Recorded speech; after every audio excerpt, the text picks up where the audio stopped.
പ്രതീക്ഷിച്ചതിലും നേരത്തെ എത്തിയ കാലവർഷം ജില്ലയിൽ പരക്കെ കാർഷിക മേഖലയ്ക്ക് നഷ്ടം വരുത്തിയിട്ടുണ്ട്. വാഴ കർഷകർക്കാണ് കനത്ത കാറ്റും മഴയും അധികം നാശം വരുത്തിയത്.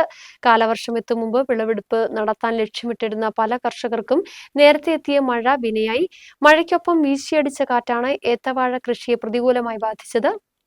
കഴിഞ്ഞ ഏതാനും ദിവസമായി പെയ്യുന്ന ശക്തമായ മഴയിൽ ജില്ലയിൽ കർഷകർക്ക് വലിയ തോതിൽ കൃഷിനാശം സംഭവിച്ചിട്ടുണ്ട്. തന്നാണ്ട് വിളകളാണ് അധികവും നശിച്ചത്. വാഴ കർഷകർക്കാണ് അധികം നഷ്ടമുണ്ടായിട്ടുള്ളത്. അടിമാലിയിലടക്കം വിവിധയിടങ്ങളിൽ വാഴകൃഷി വലിയ തോതിൽ നശിച്ചു. കാലവർഷം എത്തും മുമ്പ് വിളവെടുപ്പ് നടത്താൻ ലക്ഷ്യമിട്ടിരുന്ന പല കർഷകർക്കും നേരത്തെ എത്തിയ മഴ വിനയായി. ജൂൺ മാസത്തിൽ മഴയെത്തുമെന്ന പ്രതീക്ഷയായിരുന്നു കർഷകർക്കുണ്ടായിരുന്നത്. എന്നാൽ നേരത്തെ എത്തിയ കാലവർഷം കർഷകരുടെ പ്രതീക്ഷകൾ തെറ്റിച്ചു. കാലവർഷം നേരത്തെ എത്തിയത് ഞങ്ങളുടെ ഏത്തവാഴ കൃഷിക്കാർക്ക് വളരെ ദുരിതമാണ് ഉണ്ടായിരിക്കുന്നത്. കാരണം ഞങ്ങൾക്ക് ഇത് ഒരു 20 ദിവസം അല്ലെങ്കിൽ 30 ദിവസത്തിനുള്ളിൽ ഞങ്ങളിത് കുറേ അധികം വെട്ടി മാറുന്ന വിറ്റ് പോകാവുന്ന കൊലകളാണ്. വില കുറഞ്ഞുകൊണ്ടിരിക്കുന്ന ഏത്തവാഴയുടെ ഏത്തവാഴ കർഷകർ ഇവിടെ അടിമാലി മേഖലയിൽ ഇടുക്കി ജില്ലയിൽ മൊത്തത്തിൽ ദുരിതത്തിലേക്കാണ് വന്നേക്കുന്നത്. 40 രൂപ 48 രൂപ ഉണ്ടായിരുന്നത് ഈ കഴിഞ്ഞ ആഴ്ച 38 രൂപ.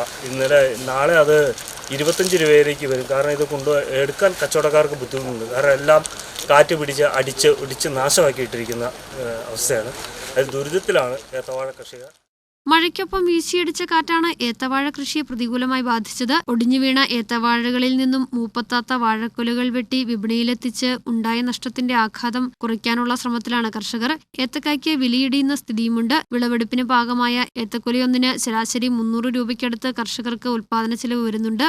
കർഷകർ പലരും വായ്പയെടുത്തും പാട്ടവ്യവസ്ഥയിലുമാണ് ഏത്തവാഴ കൃഷി ഇറക്കിയിരുന്നത്. ഉണ്ടായ നഷ്ടത്തിന് അർഹമായ ധനസഹായം ഏത്തവാഴ കർഷകർക്ക് ലഭിച്ചില്ലെങ്കിൽ വലിയ കടക്കെണിയിലേക്ക് നീങ്ങുന്ന സ്ഥിതിയുണ്ടാകുമെന്ന് കർഷകർ പറയുന്നു. News bureau, Adimali.